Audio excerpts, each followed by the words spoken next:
Welcome everybody. Welcome to the What's Cooking Brooke show. And we have a very special episode today because it is New Year's Eve. And I am preparing a beef stew that I'm going to bring tomorrow to a New Year's Day party at Shelly's. Shell! Hi, can you see me or hear me? Are you on the plane? Yeah. Are you excited to get off the plane and see? Yes, but I'm in Las Vegas, so I have some time still. Coming to the airport, right? Yeah. And it's only your third date, right? Yep. Kind of amazing. Energies have been really weird. I gotta say, this galactic goddess has had enough. I feel like I'm rebooting and all this kind of junk from the bottom of the sea is kind of like surfacing to be cleared, and it's like moving me around. Like it's not smooth sailing right now, it's bumpy. All these waves, the energies are intense. I certainly would rather be going out on a hot date right now, but instead, I'm making the beef stew. I'm so glad. I kind of accidentally left the beef though out all night. What happened is I woke up like after I passed out at 3 a.m. in the morning and being like, shit, I didn't marinate the beef. And so then I went to the refrigerator, took the beef out of the refrigerator, went outside, smoked a cigarette, came back and was like, I don't really feel like doing that, and went to bed. Left the beef totally on the counter. The good news is I'm friends with my butcher, and I texted him ASAP at 8 o'clock in the morning, and not to worry, it's totally gonna be fine because of the temperature. I gave it a salt bath, marinated in the wine. We're all gonna be salmonella free. Okay, so listen, we're making beef stew, you guys. Beef stew is probably one of my most favorite things in the whole world to eat and also to cook because it's so super easy and then it's so super good. Literally all you need is red meat and red wine. Yeah, there's other things we're gonna do. I'm gonna show you those, but if all you have is red meat and wine, like it'll still be good. And also, you can't even mess it up. There's a lot of ways you can do it, different variations, but as long as you're cooking the meat kind of for a long time so it gets really tender, like it's really hard to mess up. Remember in that episode when I was all excited because I felt like a man was coming? And then remember the fact that I did another episode and I talked about how many men were coming? Well, I kind of liked one of them. I didn't think I was that into him until I thought like I liked him a little bit, and then I realized I was a little bit into him. Well, it turns out he was very emotionally unavailable. And I was like, perfect for me. Like, yes, please be in love with somebody else so I don't have to deal with being loved, okay? Because I don't really want to be loved, okay? I didn't say that. I actually said because my best friend told me that I had to break it off. She made me feel like there was something wrong with me, that I was cool with that scenario. And for a quick second, I was like, yeah, maybe it's not great. But you know what?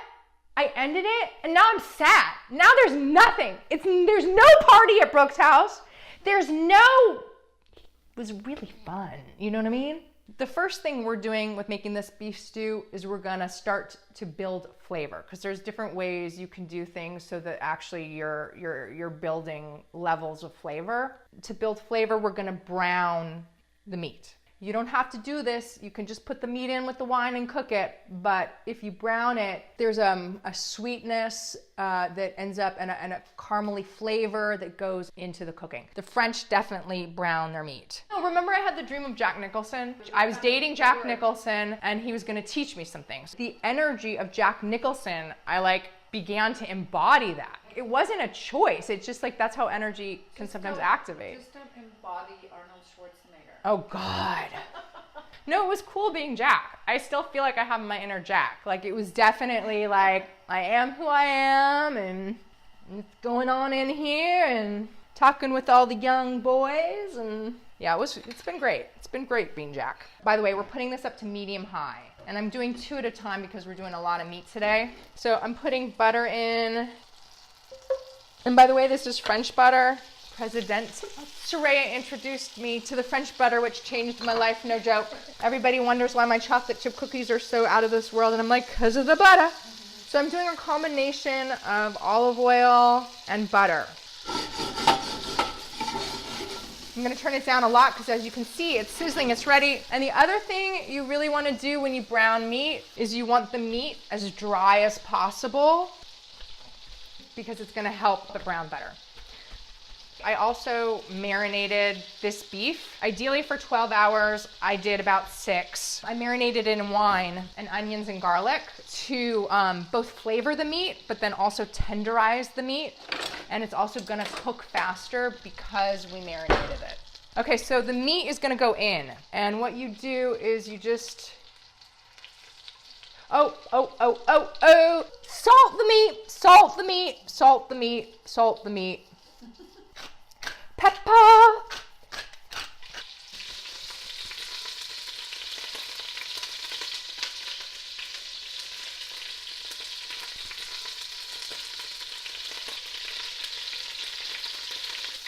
Oh, you see how beautiful that is? That's what we want. You see that? This was my great grandmother's pot, I believe. So both sides have been basically brown. You can even just, you can do 4 sides. You can do a lot of sides is what I'm saying. The more brown, the more flavor you build. Because all those, also the brown bits are gonna go on the pot and we're gonna end up using the wine to add that into our sauce. I'll show you that. See, we have quite a bit of nice browning here. And then you just take your meat out and then we're gonna do another batch. Just like that. I just want to share that our meat is browned. And then also I want to say that this meat comes from Gwen in Hollywood. It really is some of the best meat in Los Angeles. It's at a really phenomenal butcher. I turned this down to simmer. We're gonna be using this pot. Actually, you know what we want to do actually? This is actually a good trick. What I want to do is I want to get rid of the excess fat because it's all brown. Oh shit! Yeah, so, okay, we're just getting rid of the extra fat there. I'm turning it back up to kind of a medium, a little over medium. And now I'm gonna add some butter. It's probably gonna be a medium high. Because what we're gonna do is we want those brown bits in our stew. So I chopped up this onion and the onion's going in. And you see now what's happening? I need it a little higher. But you see we're putting the medium high. We're scraping the bottom so the brown bits go into our stew sauce. We're gonna let these onions saute for a little bit. And this is just gonna go fast. As these onions are sauteing, I am going to also chop up our tomato. Really easy. And these are some carrots I got at the farmer's market. And by the way, these I almost didn't get because I'm like, they're so small, but they're so sweet. And like Thomas Keller taught me to cut them this way, and it makes this nice little like oblong shape. Isn't it cool? I like to cut them that way.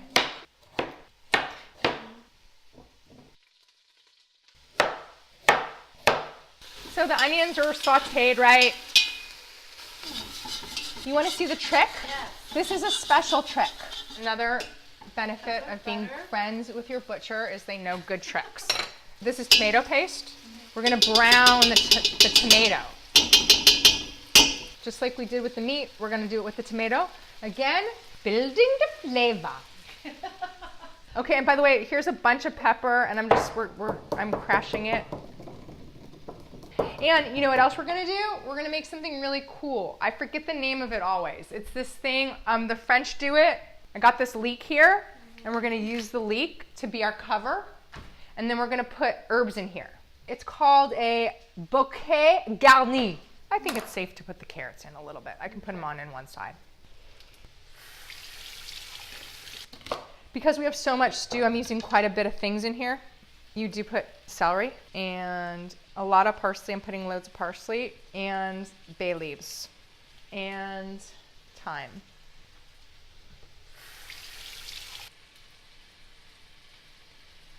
Oh, I don't know how this goes. That's not right. I made them before little ones, but this is hard. No, it's not really supposed to be like this though. It's just so big.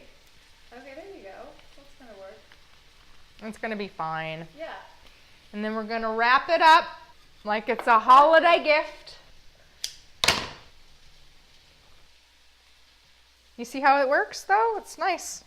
You don't have to go fishing for the herbs at the end of the stew, you know? This is just to flavor the broth. Let's see if it's brown. Oh, it browned. It browned. Oh boy, it browned. Yeah. See there? See that nice brown? Yeah. By the way, this is only the second time I've ever browned the tomato, so I'm new at browning tomato. So he said that will really make it sweet and tart, add like a sweetness and a tartness. We're coming down to the end. This is the final leg. I'm just putting the tomatoes in. This is all because I'm gonna, forgot. Preheat the oven. 400, and then we're gonna turn it down to 375. All this is mixed in, and now, look what's gonna happen. We're putting our meat in there. This is enough for like 12 people. So this is how to make a stew for like 12 people, in case you have like 8 children or like 10 children. Okay. Oh yeah, there's garlic in there. So don't you worry, it's gonna all get in there and be good. I haven't messed a stew up once. It's the only friggin' thing I haven't messed up. But you know, there's always a right time for messing it up, and perhaps it'll be on New Year's, just the perfect time. Okay.